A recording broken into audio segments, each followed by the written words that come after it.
explosions.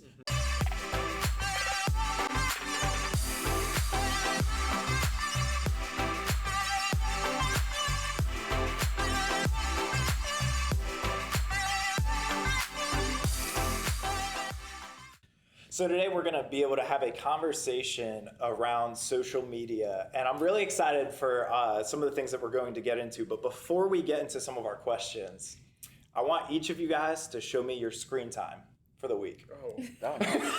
bro. I want to know what kind of hours we're talking about before we get into this conversation. For the week. Okay. How do you find it? What if we had a bad week? You can search screen time. Go to Even. your search, scroll up. So like mine is, I'll just start us off. So mine is 4 hours and 50 minutes daily. It used to be way worse. But if you're looking at what I'm doing on my phone, I've got 2 hours of entertainment split between YouTube and Twitch. So for YouTube videos or for gaming, and then I've got social media only 30 minutes today so far. So you can tell all morning I watch Twitch and YouTube. So What about how you? about you guys? I'm currently at 7 hours and 8 minutes on my daily average. I'm not sure what the specifics are though. It just says 7 hours and 8 minutes total. If you do Hit the see all activity, See all it'll activity? break it down. Oh, okay. So YouTube, wow, that's crazy. YouTube is my most used app at 11 hours and 40 minutes. Insane. And then Messages is the next most used at 4 hours and 16 minutes. A day? You I texting think people that's- 4 hours a day? I think that's weekly. Yeah, I think that's weekly. Entertainment is 11 hours, and then social networking is 5 hours. Yeah. That's good. Mine is 6 hours is my daily average. This is actually hilarious because I've never looked at the breakdown. Part of And this I is didn't like even- your job. So like, Yeah. So Instagram is the biggest one, and so part of it is my job. So social media, that's part of my job. But and so I like feel better about myself whenever I can just be like, oh, it's my job, it's what I do. But then my most leisurely one is actually Call of Duty mobile. yeah. I picked that up with some friends over the last couple months, so that's been the thing. Awesome. All right, so I'm sitting at a daily average this week of 3 hours and 53 minutes. Okay. And my two most used apps, weirdly enough, because I don't post on either of them, but TikTok is my number one because I think it's hilarious, and then Twitter is number two. So, and then Facebook, but that's work stuff, making sure we're all good on Facebook. So that's a good point there. Who do you guys follow when you're on social media, and what type of accounts are you using? Because like, let me be honest. So I don't have TikTok, and I'm sitting at 25, and for some reason I feel like I'm too old to have TikTok. I'm gonna be honest. Wow. I don't get it because I'm just afraid that I'm too old. I'm 23, and I don't feel like I'm too old to consume content on TikTok, but I wouldn't make. You're not doing a TikTok. dances? No, I'm not doing any dances. But for me, who I follow on social media, it depends on what app I'm on, right? So Instagram, I follow friends and family. Facebook, I don't really use Facebook for my own like pleasure. It's only work stuff. And then Twitter, it's mainly like basketball stuff and sports stuff. And then TikTok, it's all comedy stuff. So it sounds like you curate your platform for what you want from it. That's cool. Yeah. I How about use you guys? I use Instagram for a lot of like influencers and following people who are in my field, people who I might want to collaborate with. TikTok is just so hilarious, bro. Like it's just so ridiculous. I look at TikTok like I look at Vine though. Yeah. Like I literally I miss Vine now. just Yeah. the same exact thing. to me. Yeah, it's basically the same for sure. Yeah, 100%. I don't even think I spend as much time on it, but I know consistently I can go on TikTok and just laugh. Yeah. Like I can just turn my brain off and just not worry for a couple hours. Yeah, that's what I've done with my Instagram because I don't do Twitter. And so on Instagram, I follow gamers, I follow like food, I follow like tattoo pages, like any of my hobbies. I've almost built it like a Pinterest board. Yeah, that's great. And so like anything hobby, I'm sitting on Instagram, and then you get photos of people in it. So that's what I sit on the most, more than Facebook even. Yeah, Wow. Instagram's my big one. That's like, it's been that way since Instagram got big like right around the time I started going to college. And so since then, it's like, it's been a social kind of platform, and so it's where I stay connected with friends. So I mostly follow friends I'm from Indiana, so friends from Indiana, from Texas, I grew up there, so from around the country, and then but then being a photographer, following photographers and directors, and I love using it as kind of a source of inspiration for creativity and just trying new shoots and new concepts. And then as well, what you were saying, like collaboration, and there are people who we actually connected through Instagram and were able to shoot together. And so there's connections that I've made through Instagram to be able, with people in my city who I would have never met otherwise and have been able to work with and have conversations with. So Instagram's always the big one for me. Yeah. I kind of look at it as like a living, breathing portfolio. Like a lot of times, I think typically back in the day, like when things were all in black and white, right? People used to like send their portfolio and be like, hey, this is what I do. But now it's just like, go to my Instagram or go to my YouTube and you can see not only what I do, but how many people like what I do. Yeah. So it's a really good way to showcase, your skills, your talents, and your abilities without being pretentious, but also including other people in the process. Yeah, this gets us into another part of the conversation that I want to be able to have is when you use your personal pages and actually post, what are some of your goals with it? How do you want it to look? What are some of the things that you focus on doing? So just for mine now, so my kid is now 10 weeks old, so all I do is post the kid. It's just like, here's cute photos of this kid all day. And that's just what I do. Or like, it's funny when you think about how you use different pieces of social media for different things. So like Instagram, it takes a lot for something to make it as a post on my page now. It's like family update. It's like, hey, we're at the beach. Here's a great photo. It's all staged. And then like Insta stories are like, no, hey, I had coffee this morning and it was a cool vibe. So here's like a clip of it, but it's up for 24 hours. So you're not like worried about it as much as something that you do. So like for you guys, when you look at your personal pages, what do you do for that? For me, I've gone through so many different stages of using my social media. Obviously, in high school, you just post like a high schooler. So, it's, Mirror pic. But no, then out of high school, I started doing my own music stuff, and that was the most active I've been on social media. I would be at least once a week posting on Twitter. On Instagram, and then I tried to be active on Twitter. I know you probably saw that, but sometimes it was easier, sometimes it was worse. But eventually I like kind of slowed down on that, and I've spent probably the last like 6 months like just not posting anything on social media.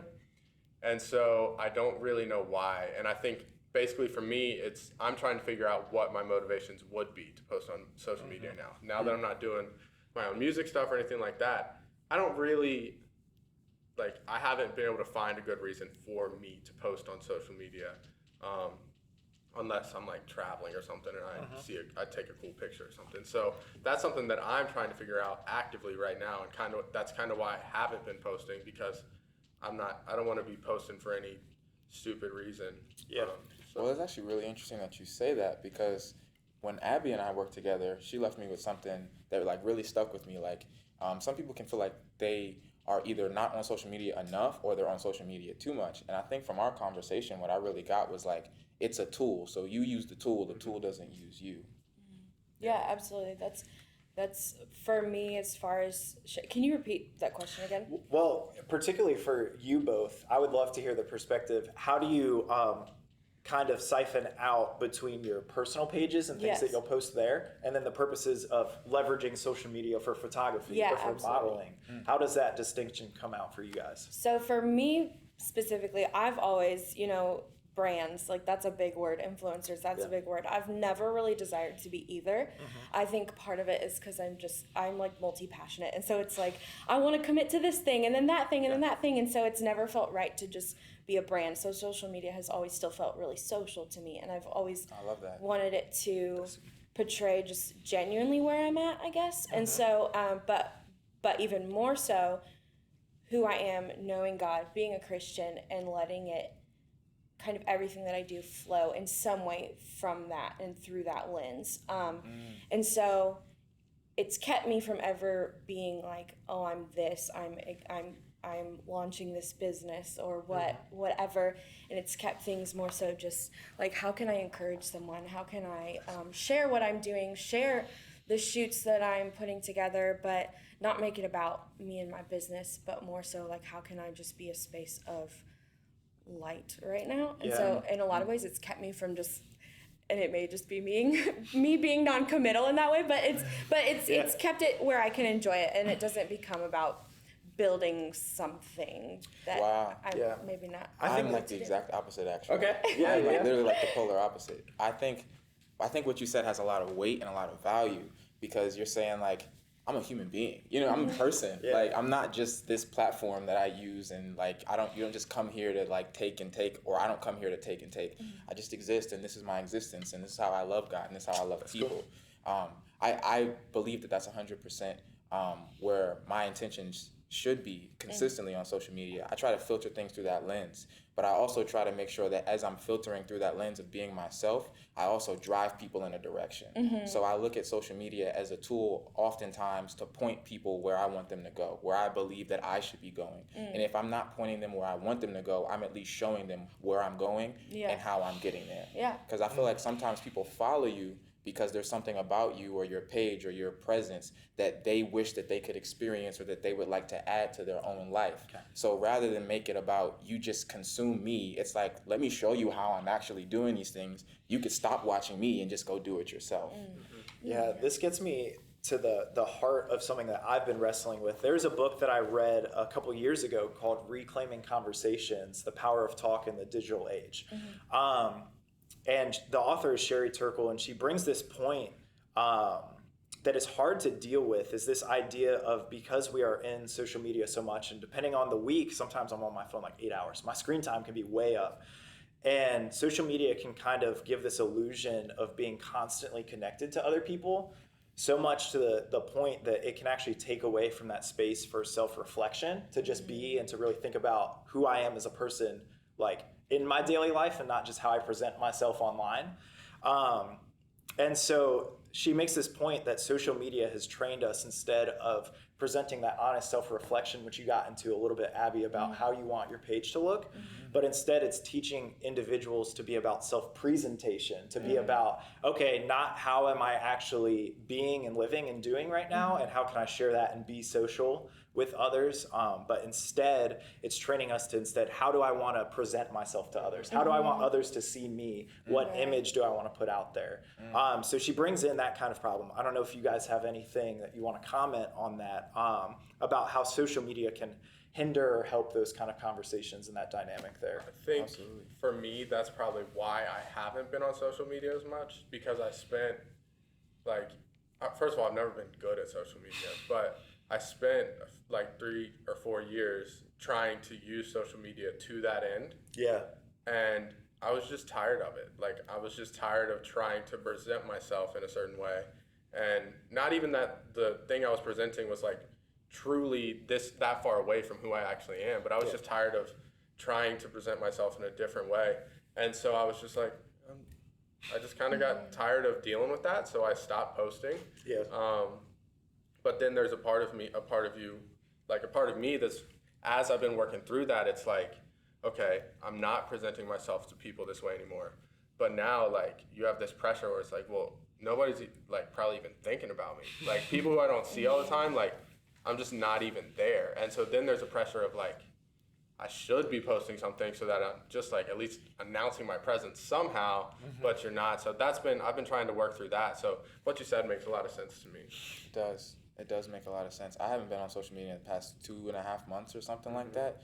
And it's been so wonderful. It's been so lovely. You get to live life. You get to enjoy the people around you. You get to identify the people in your life whom have the most influence, because we get so influenced by these things. So it's been really healthy. And I want to answer the question about maybe I want to answer the question about presenting yourself with intention rather than presenting yourself to receive something, right? So I feel like sometimes people feel like I have to dress a certain way, or I have to look a certain way, or talk a certain way because I want other people to believe that I am this thing, rather than I am going to show up and show out because I am trying to present something or gift something or give something to you. Because sometimes it's just the nature of the job, right? Sometimes in order to put on a good show, you got to have big speakers and a great light and great pyrotechnics, not because explosions, but because you want to give people an experience. You want to give people something that sticks to their ribs and that they can walk away with. So I think there's a balance between knowing what you're doing, but not letting what you do become you. And just to quickly add to that, I think, I love what you said about like are you posting, are you sharing to receive or to take or to give? Like what are your motives? And I think that's especially for the Christian who's approaching social media, we should be asking ourselves, why am I doing this? And even as we, have more of a focus and use more strategy, and it is a business tool, asking ourselves those questions and posting from a place that's genuine and faithful to God, even in our business and even in our strategies and whatever that looks like, because it's necessary to learn it well. And a question that I ask myself kind of often is like a lot of people say social media, you only see the highlight reel. Yeah. I'm like, okay, yeah, there's truth to that, but you also see what people value or like what people think others value in a sense. And so like for myself, I always ask, is this a good reflection of my priorities and who I actually am? Because that's what's going to move someone, is if you're genuinely sharing for those things. You know what I think's interesting that's framing some of this conversation too is the predominant app that we're using. It like changes how we're going to leverage social media, because Instagram, I'm now pairing like curated family photos that look really nice, but then I want to tell real stories under it. So that influences how I use social media. But I'm not the kind of person that is sitting on Facebook ready to go to war and have fights. And that's a different segment of social media. Wow. That might be a generational thing because like millennials and Gen Z does not have Facebook a lot of the time. Or they're using other apps predominantly more than that. And millennials like have it and use it because it came out while we were in high school and things like that. But I think that changes how we use social media. But I want to make sure before we finish this conversation that we address that other leg of social media right now, which seems like it's a spot for advocacy, it's a spot for these conversations, but it can also be loaded with political conversations, it can be loaded with spiritual conversations. There's this piece of social media where we're seeing arguments come out all the time. So I think I want us to talk a little bit about what that space looks like online and how we engage in that. So the question that I want to give us is, do you feel like social media hinders or helps us having those conversations with people that we disagree with when it comes to online? And do you guys work in that kind of space? I think that question, does it hinder or help? I mean, I would probably lean on the side that most of the time it hinders having those conversations, but I also just think it doesn't matter because it's not going to go away. So we have to figure out how to use it. And so when it comes to like issues like this, a lot of people, especially in the church, try to like stay away from it. And for a lot of issues, that makes sense. But then there are some issues that I think you have to recognize that literally you have followers because like they're following you. And they're interested in what you have to say. Say matters to them. Yes. And so sometimes you have to like address things because like the people that are following you that you care about need to know that you care about what they care about. You know what I mean? And so I think that that's kind of been one of the things that has been coming up over, I mean, the last few years, really, as with everything going on in social media, just always growing. And so I think it hinders the conversations because they're not conversations, that it's text bubbles, but it's our reality. And so we got to make sure we use it in a way that takes care of our people. And I think Facebook, on the vein of Facebook, it's really interesting because it's such I don't know about you guys, but with Facebook, I'm still old enough to where I use it. And so it's much more of family, relatives, like people who I know and have known throughout my life. And so it feels that the conversations, I think, get more heated because they probably feel way more personal because it's way more people that you know in your circle, whereas Instagram is not always people that I know in my circle. It's people I've connected through Instagram. So Facebook is still so personal. And so I do think, like you said, I do think the conversation is hindered. However, I think the fact that these conversations are happening on Facebook especially so much, it helps me to know these are people who I should have these conversations with face to face. Like these are the people who are having these conversations. and maybe I can find a way to have a fruitful conversation face to face with this person, when the screen's removed. I think that's a healthy way to be able to think about it. From that same book, Reclaiming Conversations, her big pushback is that it's not until we see each other's faces and hear each other's voices that we are most human to each other. Because otherwise online, those kind of debates, those kind of back and forths just feel like low risk, man, I just want to slam this argument because I can beat you in this. But you wouldn't have those same kind of interactions if you were sitting around a coffee table talking with them actually through those things. So the tone is different. Because I don't know, and maybe y'all feel differently, if I've ever changed my mind because of a post that I've read online. If I've scrolled through my feed and it was enough to be like, wow, that totally changed how I was thinking. I think I've changed my mind because of thousands of posts I've read online. Yeah.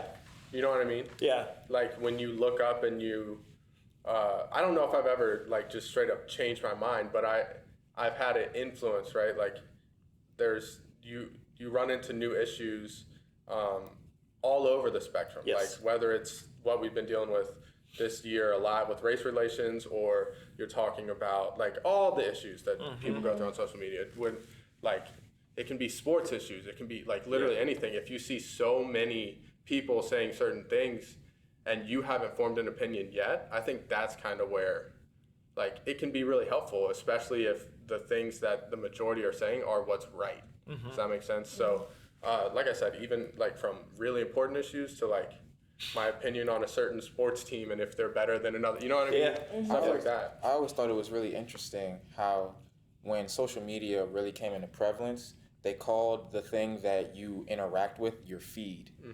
And how literally, the things that you follow are being fed to you on a daily basis. It's your intake. So to tie that in with this conversation, it's like I think there's a responsibility on people, like you said, Josh, who have an audience to make sure that they feed their audience things that are healthy and beneficial for the people who decided to follow them. I also think on a larger scale, if the conversation in society is about a specific, let's say, injustice, or let's say anything, it could be political, it could be just what the weather is, right? If the conversation is around an event or a topic, I look at that almost like we're in a restaurant. We all entered the same restaurant, but we all have maybe a different menu, and we get to choose the menu from this restaurant, but the theme is the same. So what perspective are you going to take on the theme? And the thing is, you are completely within your right and 100% encouraged to have your own theme and your own perspective, but we shouldn't be ignorant to others' perspectives as well. I think that's sometimes the issue with social media is like, it's my page, so it's my page. It's like, this is my page on a platform of many people. And then it's your feed too, so it's your page and you have your theme, and all the people you follow are that same theme. Right. Especially if you aren't like careful about it, you know what I mean? That's true. And so for me, the way that I've combated that is I get on Twitter and I get on Facebook, and you get way differing opinions, and you can kind of just see what any of the conversation around any issue that's going on in the world, you can see like all different opinions, and I think that's helpful too. No, that's really good. The last thing that I want us to end on is something for us to be able to walk away from this conversation with as well.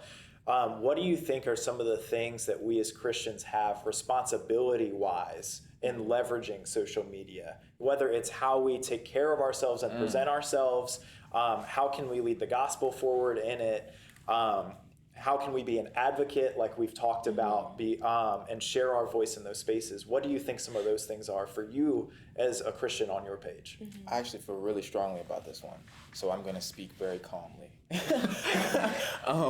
So a little bit of my personal story is that I was like really into music and pop culture, and then I did modeling and like traveled the world and did all this crazy stuff. But my heart was growing for God during that process. So there was points and times where like I just did things that were not Christian, and there were points in times where like I would walk away from things that I knew weren't Christian. So it was this constant battle, right? And I was trying to be this image that I was consuming all the time on my phone. Now, like I said, you've taken time off, you've really gotten into the Word, and you've developed. I've developed a much more stronger idea of who I am in Christ. I feel a sense of responsibility to be a representation to the best of my ability of a follower of Christ in my daily life, and allow anything that I do that's tied to social media to reflect that lifestyle, which means that I don't make things for Instagram. I'm going to capture whoever I am in real life and then place that on Instagram. It should be a reflection. And that way, when I come across other people, it's not like I'm talking down to them or preaching to them. I'm just sharing who I am. Yeah. It used to feel like I was a Christian behind closed doors, or like I was a Christian until I got around a certain type of people, and then I didn't know how to handle the situation. But now there is no situation to handle because we're just coming from two different perspectives. I hear yours, and hopefully you hear mine.